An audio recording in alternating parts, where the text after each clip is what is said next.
Merci, cher ami. Alors, non seulement vous posez une question, mais vous concluez en même temps. Vous concluez sur l'échec de la politique du RHDP. Bon, je ne peux pas vous suivre dans ce sens-là.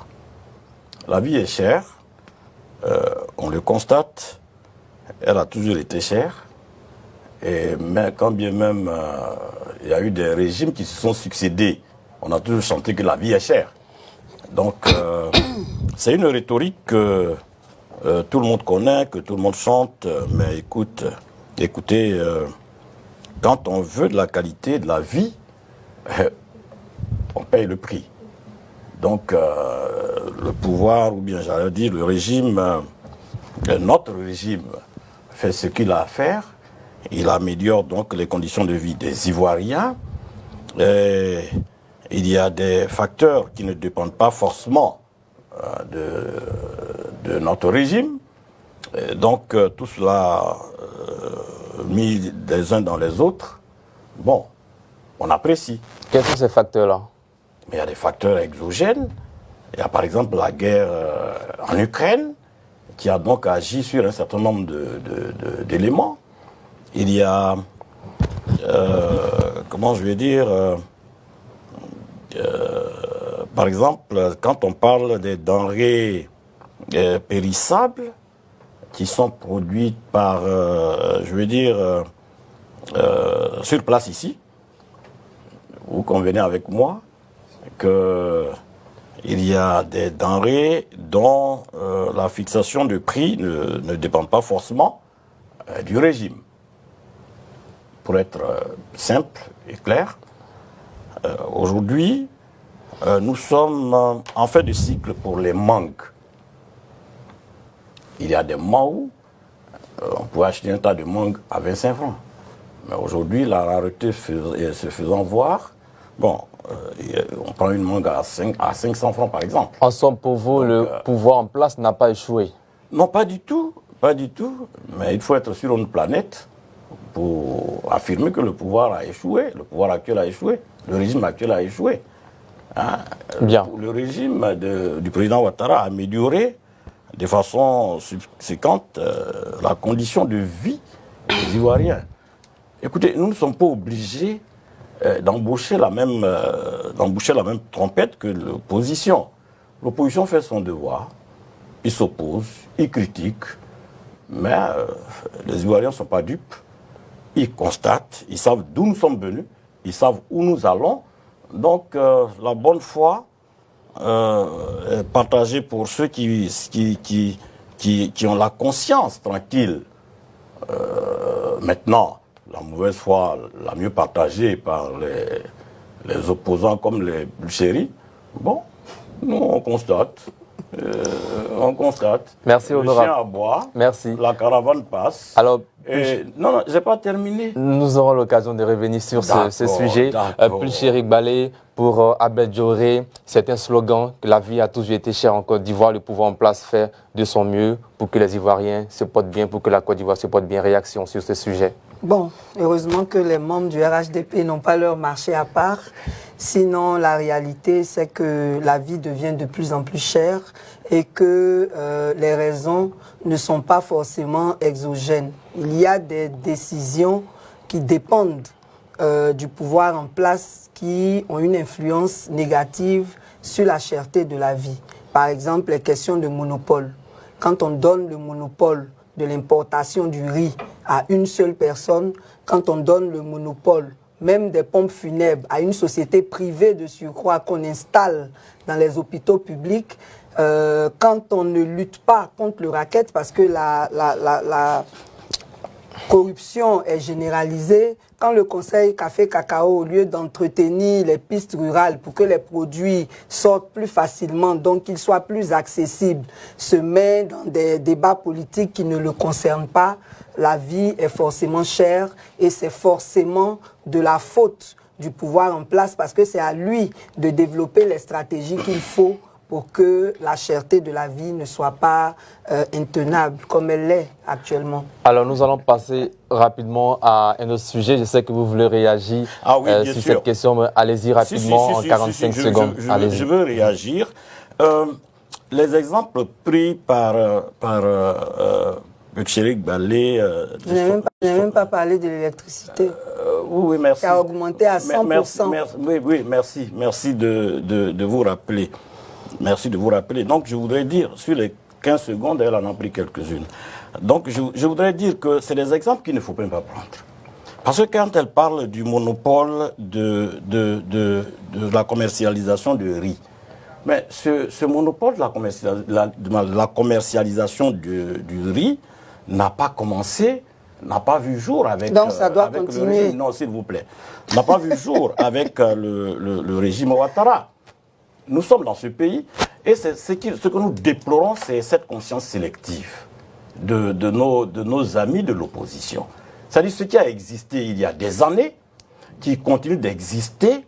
Alors le régime Ouattara devrait, par un coup de bâton magique, tout débarrasser et partir, tout en se souvenant qu'eux-mêmes ils étaient au pouvoir il y a quelque temps. Voilà. Donc il ne faut pas faire de la politique, de sélection de conscience. Il faut être réel, il faut être vrai. Voilà. Le monopole de pompes funèbres. Mais ce n'est pas sous le régime Ouattara que ça a été fait. C'est depuis 2017. S'il vous plaît, nous sommes dans ce pays.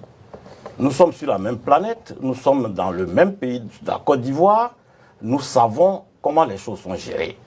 Donc, il ne faut pas, parce qu'on veut faire porter le chapeau à un régime, il ne faut donc pas être dans le déni public, dans le déni perpétuel. Voilà. Donc, je pense qu'il y a des faits qui sont réels. Mais quand on va dans certains pays de la sous-région, mais la vie est plus chère qu'en Côte d'Ivoire. Parce qu'il y a des gens qui ne sortent pas. Il y a des gens qui ne sortent pas.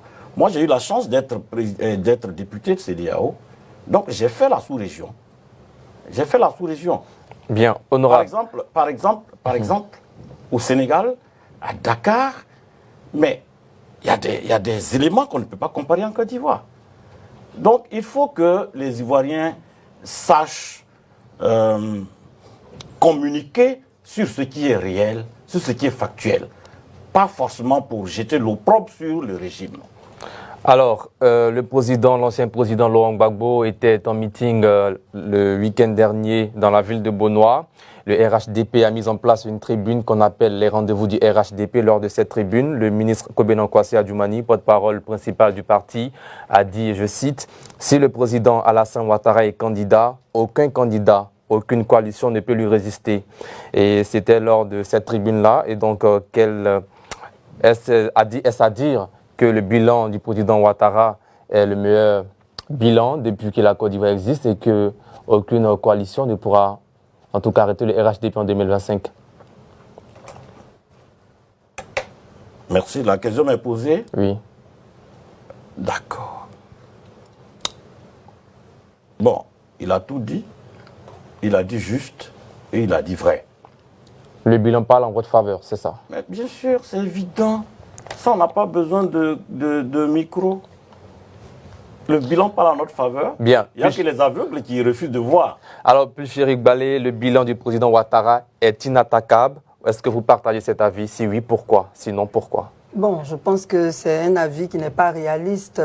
Il n'y a rien qui soit parfait. Il y a forcément des bons côtés et des mauvais côtés. Donc, forcément qu'il y a des aspects négatifs. Mais dans l'ensemble, c'est positif pour vous? Non, ça ne peut pas être positif. Ce n'est pas positif, ce que je disais. Dans l'ensemble, c'est négatif parce que le social a été mis de côté. On est dans un pays où les gens pensent que c'est seulement les infrastructures qui comptent. Et quelles infrastructures? Et donc, nous qui sommes dans le peuple, ce qu'on constate, c'est que les conditions de vie sont devenues plus difficiles. Et je pense aussi que dire comme ça qu'ils vont forcément gagner, c'est un peu prétentieux. Il faut d'abord assainir le système électoral et puis on verra vraiment qui, parmi les forces en présence, est vraiment le plus fort. Parce que... Parlons du système électoral, on aura l'occasion de revenir tout à l'heure sur ce sujet, mais parlons des raisons qui ont permis au ministre Adjoumani de dire la citation précitée. Il dit qu'Alassane Ouattara est un redoutable et redouté. Il travaille bien, il a développé bien la Côte d'Ivoire. Nous sommes sublimés par ce qui se passe. On se dit, mais est-ce que nous sommes en Côte d'Ivoire? Tels sont ses propos. Bon, le ministre Adjoumani, il est dans son rôle et il a toujours été comme ça. Et donc, ce n'est pas étonnant. Mais sinon, depuis que le président Ouattara est là, comme j'ai dit, il y a eu un recul sur plusieurs plans. Il y a eu un recul démocratique, il y a une asphyxie sociale que nous, on ressent. Maintenant, si le ministre Adjoumani est sur une autre planète, bon, il sait de quoi il parle. Sinon, nous, en tant qu'Ivoiriens, on ne dirait pas ce qu'il a dit. Parce qu'il y a vraiment beaucoup de problèmes. Abed Djoré, Pulchérik Balé relève un recul démocratique. Elle parle d'une asphyxie sociale. Réaction? Recul démocratique.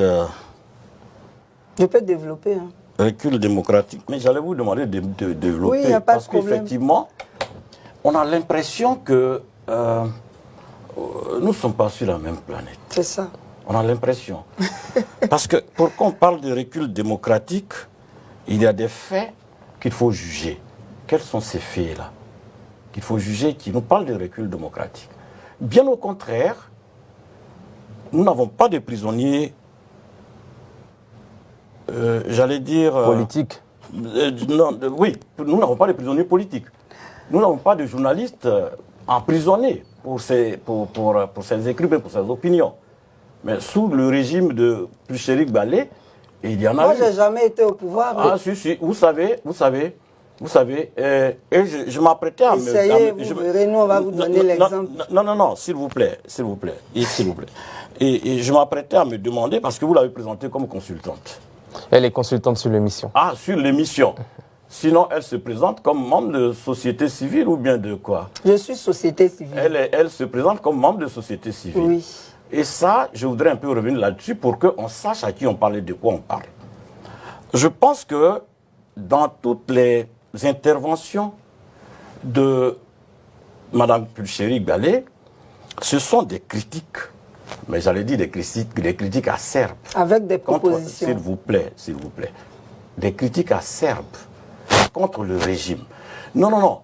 Je pense qu'il ne faut pas s'affubler du manteau de société civile qui cacherait donc nos réelles intentions, sinon qui cacherait nos réelles identités. Il faut avoir le courage d'affirmer ce qu'on est. C'est important.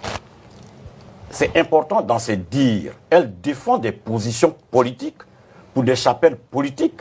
Donc, il faut qu'elle ait le courage de se réclamer d'un parti politique que nous connaissons, tel que nous autres. Nous réclamons du RHDP. Donc, je défends les couleurs du RHDP, je défends les opinions du RHDP, et c'est plus honnête ça, que de se dire société civile, et donc de parler au nom des partis politiques et de tromper des gens pour dire qu'on est de la société civile. Ça, c'est soit dit en passant. Concernant donc le bilan du président Ouattara, je le dis, nous autres là, nous avons été acteurs de la vie politique depuis des années. Nous ne sommes pas observateurs. Nous savons d'où nous sommes partis, nous savons par où nous sommes passés et nous savons où nous sommes aujourd'hui. Le bilan du président Ouattara, que ce soit sur le plan démocratique, que ce soit sur le plan infrastructurel, je vais y arriver, que ce soit sur le plan social, il est positif. Il est positif, cher ami. Sur le plan infrastructurel. Merci. Infrastructurel. Il s'agit d'infrastructure. Infrastructurel. Je suis de Ouagayogo, Mabagayo. Je suis de Ouagayogo. Il y a un fils de Ouagayogo qui est passé à la tête de l'État de Côte d'Ivoire. Il n'y avait pas de bitume à Ouagayogo. Je suis de Ouagayogo, cher ami. Il n'y avait pas d'eau courante, à Ouagayogo et dans certains villages de Ouagayogo. Aujourd'hui, c'est chose faite. Le bitume, c'est chose faite. Mais est-ce que c'est la réalité partout en Côte d'Ivoire? S'il vous plaît, je parle de mon exemple et je parle de là où un fils de Côte d'Ivoire est passé à la tête de l'État de Côte d'Ivoire. Il faut que les gens sachent ça. Il ne suffit pas de claironner des choses pour toucher la corde sensible des aigris. Non, il suffit de lire les réalités en face. Il suffit de voir que la Côte d'Ivoire a progressé sur tous les plans, je dis. Bien. Sur tous les plans. On vous a bien compris, la Côte d'Ivoire a progressé sur tous les plans. Pour question de temps honorable. Bon, on vous donne rapidement 30 secondes pour question de temps. Nous avons d'autres sujets à aborder. Allez-y, rapidement. En quoi il y a eu recul démocratique en Côte Des leaders politiques peut-être toujours en exil. On prend le cas de Guillaume Soro. Mais c'est un choix qu'il a fait. Moi, j'étais avec Guillaume Soro. On le sait tous. Alors, pourquoi moi je suis ici? Mais pourquoi je suis ici? Vous n'êtes pas poursuivi par la justice ivoirienne. J'ai pas compris. Vous n'êtes pas poursuivi par la justice ivoirienne. Mais pour être poursuivi, il faut être dans un délit. Il faut avoir combien de délits? Alors, il y a des exemples qu'il ne faut même pas prendre et que vous continuez de prendre. Merci honorable, on vous a bien compris. Plus Chéric Balé, réaction rapide sur ce sujet en 1 minute afin qu'on puisse continuer. Pour l'honorable Abel Dioré, la Côte d'Ivoire va bien, tout va bien. Oui, ils sont sur leur planète, c'est tout à fait normal. Ce que je voudrais préciser, c'est que y a une certaine ignorance du rôle de la société civile et je pense que son intervention me permet de le clarifier. La société civile travaille dans le développement et elle n'a pas de sujet qui lui soit interdit.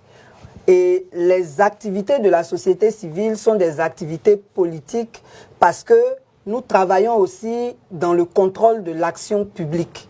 Contrôle citoyen de l'action publique, c'est de critiquer justement tout ce que les politiques publiques... Et d'apprécier aussi, hein, quand c'est bien fait. Quand c'est bien, on le dit. Mais moi, je vous ai jamais vu. Beaucoup... Non, je ne vous ai jamais vu apprécier. Mais vous ne me suivez pas. Ah, si. Vous ne me suivez pas. Si. Mais si je ne vous suis pas, comment je peux... Si vous me suiviez, vous saurez que quand c'est bon, on apprécie. Si je ne vous suis pas... On a apprécié quand la poche de sang est passée à 3500 sous le ministre Demba. Récemment, il y a eu l'attestation. Mais il n'y a pas beaucoup de choses.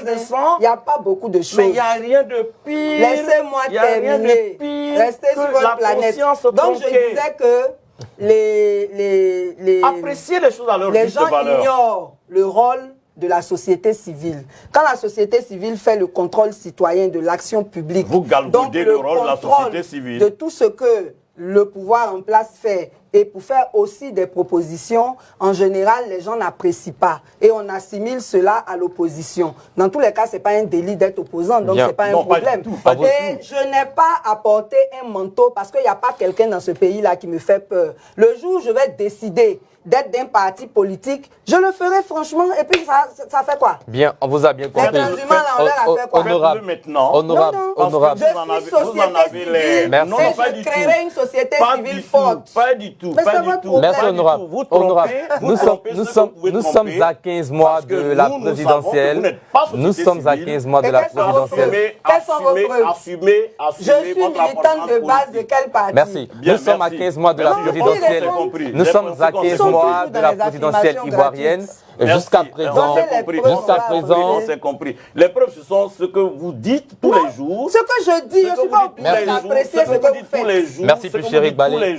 Honorable, on vous a bien compris. On vous a bien compris. À 15 mois de la présidentielle, jusqu'à présent, officiellement, le RHDP n'a pas de candidat. Pourquoi? J'ai pas compris. À 15 mois de la présidentielle, officiellement, le RHDP n'a pas encore désigné son candidat. Pourquoi? Vous êtes du RHDP? Non.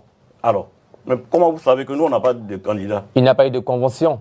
Mais c'est vous qui faites fonctionner nos partis politiques?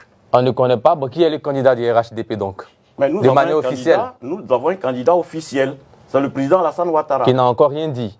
Il n'a pas besoin de parler. On dit c'est candidat naturel. Il n'a pas besoin de parler. Mais il pas est officiel. Naturel, il est officiel. Alors. Bon, moi, je vous affirme. Non. Nous sommes à la face du monde. Nous sommes à la face de l'État de Côte d'Ivoire. Nous sommes à la face des Ivoiriens. J'affirme qu'il est candidat naturel et il est candidat officiel. Candidat naturel. Et officiel, j'ajoute. Mais vous avez peur qu'Alassane soit candidat. Jamais. Mais il est déjà. Rendez le système électoral transparent et puis vous allez le voir. Le système électoral, attendez. Vous trichez savez, et puis vous bombez la poitrine. Vous savez. Est-ce que vous savez pourquoi la CEI a été créée? Vous ne savez pas. Vous savez comment la CEI a été créée? Vous ne le savez pas. C'est pas important. C'est important. Ce qui est important, c'est comment elle doit travailler. Non. Attendez, je vais vous instruire. À côté. Attendez, je vais vous instruire. C'est pas le sujet. Non. À l'entame, j'ai dit que nous avons été acteurs de la vie politique depuis fort longtemps. Donc, vous qui venez d'arriver là, attendez qu'on vous enseigne. D'accord. Voilà. Allez-y. Vous savez, au départ, il fait le PDCI dans ce pays. Au départ, les élections étaient organisées par le ministère de l'Intérieur. Nous nous sommes battus en son temps parce que quand le PDCI organisait les élections, bien qu'on soit passé de parti unique au parti pluriel sur la scène politique en Côte d'Ivoire, c'était des scores soviétiques. Nous nous sommes battus pour que les élections soient organisées par un organe neutre. C'est comme cela qu'après le coup d'État de 1999, il a été créé une commission, comment on a appelé ça? La Commission nationale électorale dirigée... je connais l'histoire, moi. Oui, je vous écoute par politesse. Mais non, attendez, vous connaissez, mais attends qu'on arrange. Parce que... Pour question de temps, il ne nous reste pas assez de temps. Nous avons que 10 minutes pour terminer. Donc on va aller vite. En somme, une question. Faut-il faire confiance à la CEI actuelle? Faut-il faire confiance à la Commission électorale indépendante actuelle en Côte d'Ivoire? Ce n'est pas le régime actuel qui a créé la CEI. Et c'est ce développement que je voulais faire. Bien. Nous avons tous fait confiance à la CEI. Quand eux, ils étaient au pouvoir. Il faut donc toujours continuer de faire confiance à la même CEI qui a été créée. Quand eux, ils étaient au pouvoir, on faisait confiance à la CEI. Pourquoi aujourd'hui? Parce qu'ils ne sont pas au pouvoir, on ne doit pas faire confiance à la CEI. Ils ont fait quoi quand ils étaient au pouvoir pour améliorer ce qu'ils pensent ne pas être bon aujourd'hui? Arrêtons tout ça. Le président Ouattara gouverne. Nous sommes au pouvoir. Nous allons aux élections en 2025. Nous gagnons les élections et puis nous continuons à développer la Côte d'Ivoire pour le bonheur des Ivoiriens. Bien. N'en déplaise à eux. Pelchirik Balé, depuis son retour de la haie, ces grands rassemblements se multiplient. Laurent Gbagbo draine du monde, pareil avec le nouveau président du PDCI RDA. Est-ce qu'il faut craindre pour le RHDP en 2025 en tant que société civile, vu l'offre politique de ces deux partis d'opposition? Oui, en fait, avant de répondre à cette question, je vais dire rapidement que c'est parce que le président Laurent Gbagbo faisait confiance à la CEI qu'il a nommé quelqu'un qui n'est pas de son parti à la tête de la CEI. Mais le président actuel de la CEI n'est pas membre d'un parti politique. C'est ce qu'il prétend, un ancien rebelle quand même. Attention, attendez, on connaît l'histoire. Ça m'engage que vous. Attendez, j'ai dit, le président Laurent Gbagbo, quand lui il était au pouvoir, c'est le PDCI qui était à la tête de la CEI. Et on a vu comment est-ce qu'on est allé proclamer les résultats dans le QG d'un candidat. Donc, à partir de cet instant, la CEI s'est discréditée. Et aujourd'hui, dans sa composition actuelle, elle est en majorité composée des membres du parti au pouvoir qui désignent plusieurs personnes dans cette CEI. Nous, tout ce qu'on veut, c'est une CEI qui n'appartienne à aucun parti politique, une CEI qui soit crédible, une CEI qui soit réellement impartiale. C'est pour cela que c'est une organisation de la société civile qui a obtenu la réforme de la CEI. Mais comme les gens aiment ruser, ils ont fait une recomposition et on a une CEI actuellement qui, en tout cas, suscite beaucoup de craintes par rapport à la suite. Maintenant, pour répondre à votre question, si l'opposition se met ensemble, c'est évident que le parti au pouvoir sera en difficulté parce qu'on a vu toute la mobilisation du PPACI comme du PDCI. Et si les conditions pour participer aux élections sont réellement transparentes, c'est sûr que le parti au pouvoir n'a aucune chance de passer. Alors, l'ancien président Laurent Gbagbo, bien qu'étant pour l'heure inéligible et candidat du PPACI en 2025 à la présidentielle ivoirienne, il tend les bras, sinon il tend les mains à toute l'opposition politique ivoirienne. Quelle lecture faites-vous de cet appel de Benoît? Avant d'en arriver là, je voudrais donc rebondir sur ce que Mme Pelchirik Balé vient de dire tout à l'heure. J'ai l'impression qu'elle a une ignorance totale de la composition de la CEI actuelle. Sinon, les partis de l'opposition sont représentés dans la CEI. actuellement. Il ne s'agit même pas de ça. Nous, on dit les partis là qui sortent. Les partis sont représentés. Est majoritaire. Les partis sont représentés dans la CEI actuelle et chacun joue son rôle. Ils sont représentés, mais la CEI ne joue pas son rôle. Chacun joue son rôle. Chacun joue son rôle. Maintenant, il y a cette façon de traiter les gens quand on veut leur jeter l'opprobre. Ouais, comme on traite la société civile d'opposante. C'est-à-dire, elle venait d'affirmer tout à l'heure que le président actuel de la CEI est un rebelle. Un ancien. Bon, un ancien rebelle, d'accord. Ça n'engage que vous. Ça n'engage que vous aurez le temps de le démontrer. Mais je pense qu'on peut éviter donc ce genre de propos et on peut éviter ce genre de paroles. On doit éviter aussi d'accuser la société civile d'être opposante. S'il vous plaît, soyez élégante quand même. Non, mais c'est vous qui ne l'êtes pas. Soyez élégante. Hein? Donc, je pense que la CEI est composée et tout le monde est partie prenante de la CEI. Nous y allons quand ça les arrange. La CEI est bonne. Quand ça ne les arrange pas, la CEI est mauvaise, elle doit être clouée au pilori. Mais ça, c'est leur affaire, c'est leur problème. Ça ne nous regarde pas. Maintenant, pour revenir à votre question, c'était quoi déjà? Laurent Gbagbo, inéligible, candidat du PPACI en 2025, tend la main, sinon tend les mains à l'opposition politique ivoirienne pour une éventuelle coalition en 2025. Bon, moi je ne suis pas de l'opposition, donc les bras ouverts ou bien les mains tendues de Laurent Gbagbo ne m'intéressent pas. On le sait tous. Mais quelle lecture faites-vous de cet appel? C'est eux-mêmes qui doivent faire lecture. Quelqu'un qui est inéligible et qui ouvre les bras, c'est pour les engouffrer dedans et puis eux tous ils vont couler. Donc nous, ça nous arrange. Ils n'ont qu'à aller dans les bras de Gbagbo Laurent. C'est bon? La réponse est bonne. Alors, hier mercredi, le ministre Mamadou Touré, porte-parole adjoint du RHDP, a dit lors de la tribune les rendez-vous du RHDP, je cite également, le PDCI actuel est un parti tribaliste, le président lui-même est tribaliste, c'est fort. Bon. Et qu'est-ce que vous me demandez? Pourquoi le RHDP estime que le PDCI-RDA est un parti tribaliste? Non.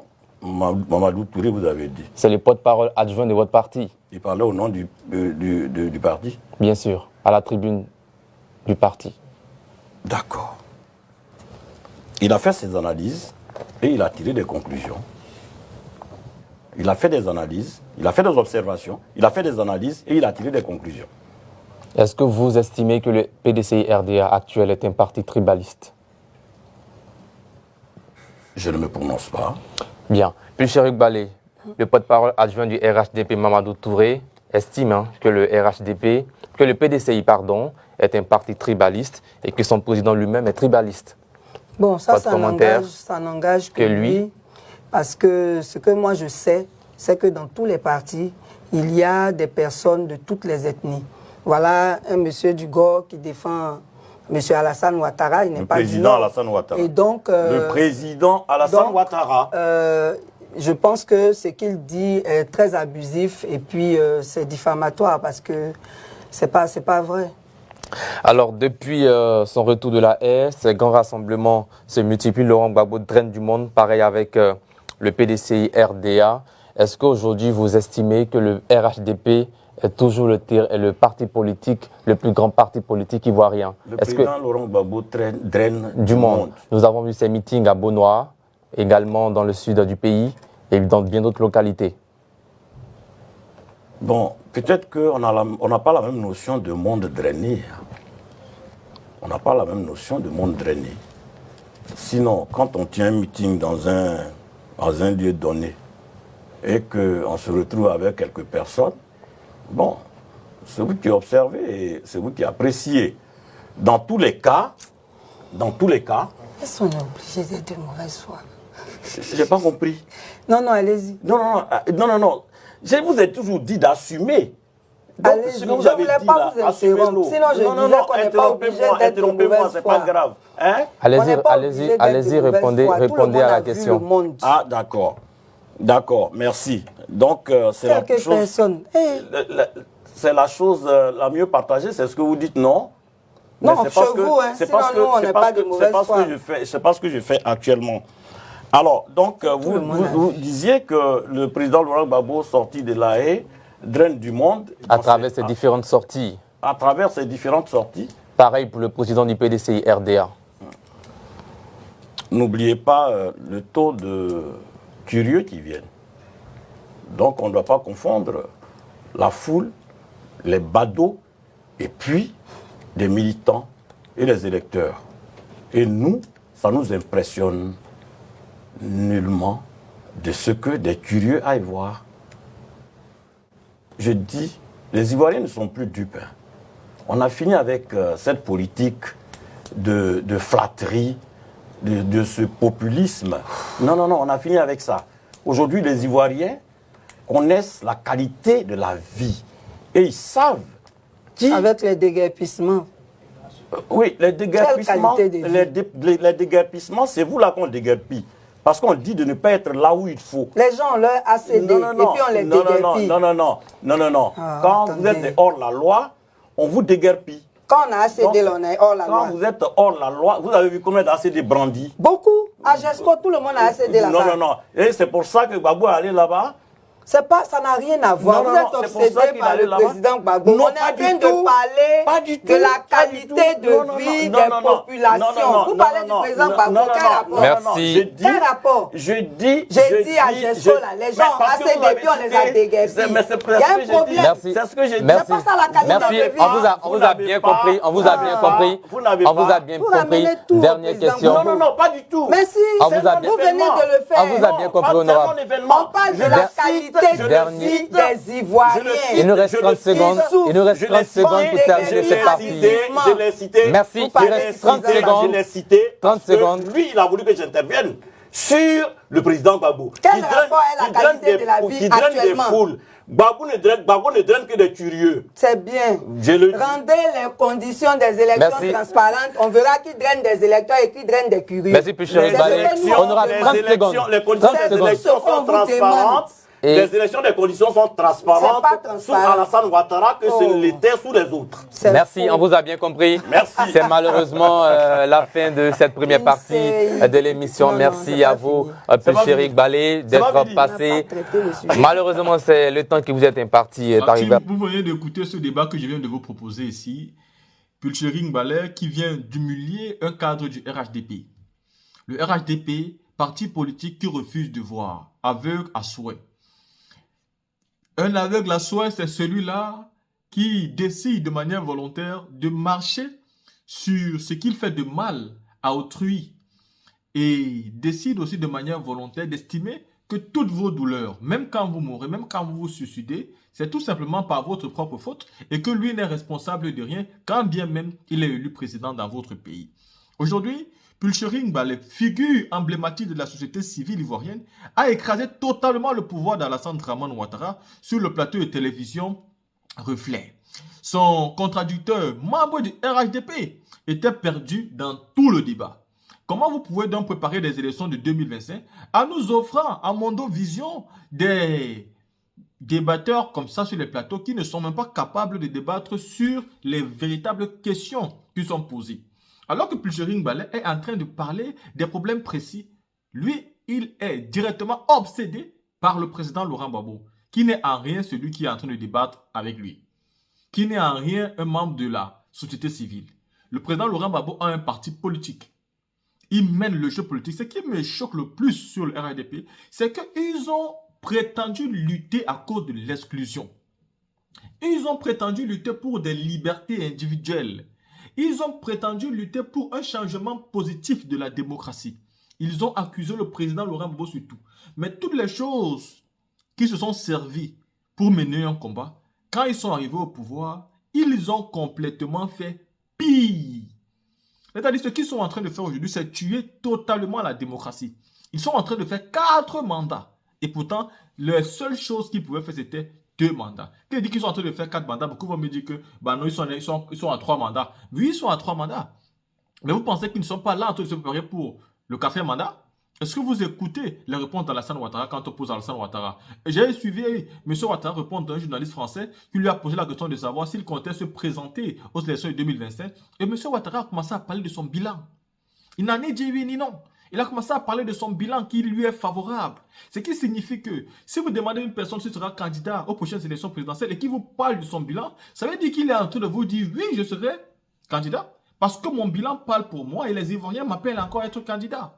En réalité, le monsieur veut mourir au pouvoir parce qu'il veut éviter tous les problèmes qu'il aura s'il quitte le pouvoir. Il a fait tellement de mal et sa famille pourrait tout perdre et lui aussi pourrait partir en prison. Et il préfère mourir que de vivre cela.